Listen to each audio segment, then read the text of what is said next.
Students अब जो है हम स्टार्ट करते हैं दूसरा टॉपिक से, वो है comparison of reactivity of alkane, alkenes and alkyne. जो अगर आप जानना चाहते हैं कि इन आपने इस फुल चैप्टर के अंदर 3 तरह के आपने हाइड्रोकार्बन्स की आपने एक एक टाइप पढ़ी है। अल्केन का आपने सिंपलेस्ट मेंबर के बारे में पढ़ा, मीथेन के बारे में। इस तरह अल्कीन्स के सिंपलेस्ट मेंबर इथाइन के बारे में पढ़ा, ठीक है। आई मीन टू से अल्कीन के सिंपलेस्ट मेंबर इथीन के बारे में पढ़ा। इसी तरह जो अल्काइंस हैं उनके सिंपलेस्ट मेंबर इथाइन के बारे में पढ़ा, ठीक है। तो आप अगर मतलब आपने पढ़ा तो ओवरऑल तीनों ग्रुप्स के बारे में पढ़ा ना, अल्केन, अल्कीन और अल्काइन, तीनों जो ग्रुप्स थे हाइड्रोकार्बन्स के, उनके बारे में, जो स्ट्रेट चेन हाइड्रोकार्बन के 3 ग्रुप थे उन तीनों के बारे में पढ़ा। उन सब की एक एक एग्जाम्पल भी पढ़ी। अगर आप ये जानना चाहते हैं कि इनमें से कौन से ज़्यादा रिएक्टिव, क्या एक पैटर्न ऑफ रिएक्टिविटी है, so the general decreasing reactivity order of alkane, alkene and alkyne is as follow, कि जो अल्कीन्स होते हैं वो सबसे ज़्यादा रिएक्टिव होते हैं, अल्काइन जो उसके बाद अल्काइन के नंबर आते हैं, और सबसे कम रिएक्टिव अल्केन्स होते हैं। आपको पता है अल्केन्स को पैराफिन्स भी कहते हैं, यानी लिटिल एफिनिटी होती है इनकी, ये मैंने बात पहले भी आपको बता दी है। It has already been explain that, आपको मैंने बात बताई हुई है कि अल्कीन के अंदर ना जो बॉन्ड होता है ना, अल्कीन के केस में वो डबल बॉन्ड होता है, और डबल बॉन्ड का मतलब ये होता है कि जो डबल बॉन्ड होता है उसमें एक सिग्मा होता है, दूसरा पाई बॉन्ड होता है। जो अल्कीन का जो डबल बॉन्ड होता है वो ना, एक तो ये होता है कि अल्कीन का जो डबल बॉन्ड है वो आपको पता है जैसे वीक बॉन्ड होता है, ठीक है। क्यों? क्योंकि वो पी ऑर्बिटल के पैरेलल ओवरलैप से बना होता है। दूसरी बात ये कि उसके ऊपर ईजिली अटैक कर सकते हैं इलेक्ट्रोफाइल। इलेक्ट्रोफाइल क्यों अटैक कर सकते हैं? इलेक्ट्रोफाइल ऐसी स्पीशीज़ होती है जिनके ऊपर पॉजिटिव चार्ज होता है, तो जाहिर बात है ये इलेक्ट्रॉन होते हैं, नेगेटिव चार्ज वाले होते हैं, तो इनके ऊपर वो अटैक ईजिली कर सकते हैं। लेकिन अब आप तो ये कहेंगे कि भाई अल्काइंस के अंदर तो जहाँ अल्कीन के अंदर एक पाई बॉन्ड था, मीन्स 2 इलेक्ट्रॉन्स थे, 2 पाई इलेक्ट्रॉन्स थे, और वो अगर इतना रिएक्टिव हो सकता है, क्यों? उसकी 2 वजूहत आपने पढ़ी थी कि ये वीक बॉन्ड है जो पैरेलल ओवरलैप से बना है, न्यूक्लियस का इन्फ्लुएंस इसके ऊपर नहीं है। दूसरा ये कि इन इलेक्ट्रॉन्स को इतना फैले हुए होते हैं, बाहर होते हैं, न्यूक्लियस के इन्फ्लुएंस से बाहर होते हैं, तो इसके ऊपर ईजिली अटैक करते हैं इलेक्ट्रोफाइल। लेकिन अल्काइंस के केस में ये होता है, आप ये एक्सपेक्ट करेंगे कि अल्काइन में कार्बन टू कार्बन, जैसे मैं कोई भी आपको एग्जांपल बता दूं कि अल्काइंस के केस में क्या होता है कि carbon to carbon triple bond मौजूद होता है। तो ट्रिपल बॉन्ड को तो आप ये कहेंगे कि 1 सिग्मा 2 पाई, तो इस केस में तो आप ये एक्सपेक्ट करेंगे ना 2 पाई बॉन्ड्स हैं, ये जो 2 पाई है ये दोनों जो है पैरेलल ओवरलैप के नतीजे में बने हैं, ठीक है। तो एक बात तो पता चल गई, जो पैरेलल ओवरलैप होता है वो इतना अच्छा नहीं होता, तो उसको तोड़ना आसान होता है। तो पाई बॉन्ड, तो इसको तो ज़्यादा रिएक्टिव होना चाहिए।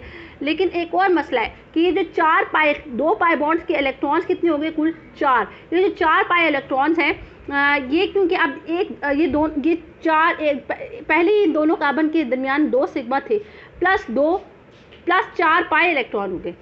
पहले इन दोनों कार्बन के दरमियान 2 सिग्मा के इलेक्ट्रॉन्स थे, प्लस 4 इलेक्ट्रॉन 2 पाई बॉन्ड्स के नतीजे में आ गए। तो टोटल इन दोनों कार्बन एटम्स के दरमियान कितने इलेक्ट्रॉन्स हो गए? 6 इलेक्ट्रॉन। उनमें से 2 इलेक्ट्रॉन सिग्मा है और 4 इलेक्ट्रॉन पाई हैं। अच्छा, लेकिन इसमें एक और बात भी आपने पढ़ी होगी कि ट्रिपल बॉन्ड में जो कार्बन टू कार्बन डिस्टेंस होता है वो कम होता है। डबल बॉन्ड में कार्बन टू कार्बन डिस्टेंस बनिस्बत तो बड़ा होता है ना, तो ट्रिपल बॉन्ड के केस में कार्बन टू कार्बन डिस्टेंस कम होता है। तो डिस्टेंस कम होने की वजह से ऑल्दो हमने पढ़ा है अल्कीन के केस में कि जो पाई इलेक्ट्रॉन्स होते हैं अल्कीन के पाई इलेक्ट्रॉन्स के ऊपर न्यूक्लियस का इन्फ्लुएंस, यानी कार्बन के न्यूक्लियस का इन्फ्लुएंस इतना ज़्यादा नहीं होता। अल्कीन के पाई इलेक्ट्रॉन पे इन कार्बन एटम के न्यूक्लियस का इन्फ्लुएंस नहीं होता। लेकिन अल्काइन के केस में चूंकि 3 बॉन्ड्स होते हैं कार्बन टू कार्बन, और ट्रिपल बॉन्ड की वजह से ये होता है कि डिस्टेंस कम होता है, और डिस्टेंस कम होने की वजह से ये जो इनके दरमियान कुल टोटल मिला के जो 4 पाई इलेक्ट्रॉन है उनके ऊपर भी न्यूक्लियस का इन्फ्लुएंस ज़्यादा होता है, ठीक है। बना होता तो वीक है, लेकिन न्यूक्लियस का होता तो वीक बॉन्ड है, लेकिन इनके ऊपर इन दोनों कार्बन एटम के न्यूक्लियस का इन्फ्लुएंस होता है। यानी न्यूक्लियस क्या होता है? पॉजिटिव चार्ज होता है, वो इनको खींच रहा होता है, तो उसकी वजह से इन पाई इलेक्ट्रॉन्स को अपनी तरफ खींचना मुश्किल होता है, और ये बॉन्ड ब्रेक करना भी मुश्किल होता है। ऑल्दो वीक बॉन्ड है, लेकिन चूंकि इन इलेक्ट्रॉन को जो है 4 पाई 2 सिग्मा को तो खींच ही रहा होता है न्यूक्लियस, लेकिन इन 4 पाई इलेक्ट्रॉन्स को कार्बन के एटम के न्यूक्लियस खींच रहे होते हैं ज़्यादा as compare to the alkene. तो इसकी वजह से इलेक्ट्रोफाइल्स जो होते हैं वो इतना ईजिली अटैक नहीं कर सकते on the pi electrons of alkynes, या कोई भी इथाइन आप कह सकते हैं, इथाइन आप कह लें, ठीक है। तो इसी वजह से जो अल्कीन होते हैं ऑल्दो उसमें कार्बन टू कार्बन 2 एक सिग्मा होता है और एक पाई होता है, ठीक है, और उसमें कार्बन के दरमियान 2 पाई इलेक्ट्रॉन होते हैं, लेकिन उसके उन इलेक्ट्रॉन्स के ऊपर इजीली अटैक कर सकता है इलेक्ट्रोफाइल। और ऑल्दो इसके अंदर एक सिग्मा है, 2 पाई बॉन्ड्स हैं, यानी carbon to carbon 2 sigma electron है, carbon to carbon 4 pi electron है, लेकिन चूंकि ये कार्बन एटम करीब है, बॉन्ड डिस्टेंस छोटा है, इन 4 पाई इलेक्ट्रॉन्स को भी न्यूक्लियस खींच रहा है, तो इसके ऊपर इलेक्ट्रोफाइल का अटैक करना मुश्किल हो जाता है। और जाहिर बात है इलेक्ट्रोफाइल जब अटैक नहीं कर सकता तो जाहिर बात है उसकी रिएक्टिविटी के ऊपर भी तो ये बात असरअंदाज होगी ना। जितना ज़्यादा ईजिली इलेक्ट्रोफाइल अटैक कर सकता होता है उतनी ही ज़्यादा उसकी रिएक्टिविटी होगी, और जितना मुश्किल पेश आएगी इलेक्ट्रोफाइल को अटैक करने में उतना ही ज़्यादा वो जो सब्सटेंस है उसकी रिएक्टिविटी कम हो जाएगी, ठीक है।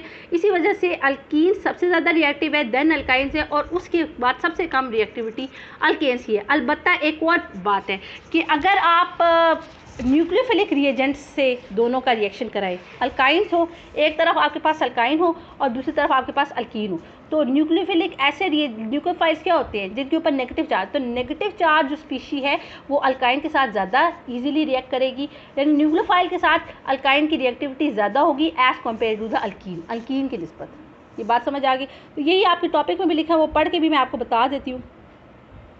तो ये पैटर्न आपको मैंने डिस्कस कर लिया, देन मैं नेक्स्ट पेज पे ले जाती हूँ। It has already been explain that pi bonds in alkenes is not weak, but its electrons are more exposed to an is not only weak, but its electrons are more exposed to an attack by electrophilic reagent. Both these facts make the alkenes a very reactive class of compounds. Alkynes, although contain 2 pi bonds, are less reactive than alkenes towards electrophilic reagents, ठीक है। Electrophilic reagents के साथ जो है ना alkynes की reactivity कम होती है as compare to the alkenes. This is because the bond distance between the 2 triply bonded carbon atom is very short and hence the pi electrons are not available to be attacked by a electrophilic reagent. Alkynes are however more reactive than the alkenes towards nucleophilic reagent.